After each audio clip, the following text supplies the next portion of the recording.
Hey kids, have you ever heard a lesson in church that you do not like? Maybe it is a lesson about loving your enemies or obeying your parents. Well, in today's lesson, we're going to learn about a boy named Samuel. He heard a message from God that he did not like.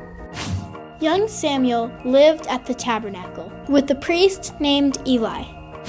Do you remember Samuel from our last lesson? His mom was Hannah, and she made a promise to God that if she had a son, she would send him to go live in the tabernacle. The tabernacle was a place where the people would go to worship God. Samuel grew up there and learned from a priest named Eli. One night, God spoke to Samuel, but the message was really scary. Samuel laid down one night and started to fall asleep, when out of nowhere he heard someone calling his name. He thought it was Eli, so he ran up to his room to see what was up. Eli told him that he hadn't called him, so he went back to bed. Then Samuel heard someone call him 2 more times. And 2 more times, Eli said that it wasn't him. Then Eli realized that God was calling Samuel. So he told him, next time it happens, let the Lord know that he is listening.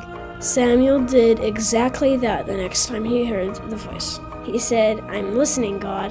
He told Samuel that he was going to punish Eli for something bad that his family did. And Samuel was afraid because he didn't want to tell Eli what God said. Eli asked Samuel to tell him the truth about God's message.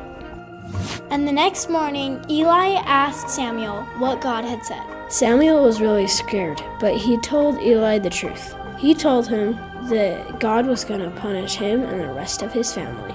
And then what God told Samuel actually came true. Memory verse.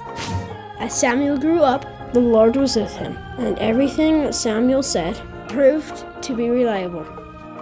God spoke to Samuel a lot after that day, and people knew they could trust him. But what's the lesson that we can learn about this story? When God speaks, it takes courage to listen. Sometimes God tells us some things that we do not like, or things that our friends don't agree with. It can be hard to listen to God in situations like that, but we need to know that God knows best and that we can trust him. So kids, next time you hear a message in church that you don't like, think of this lesson about Samuel. And remember, it takes courage to listen from God, but he always tells us what we need to hear.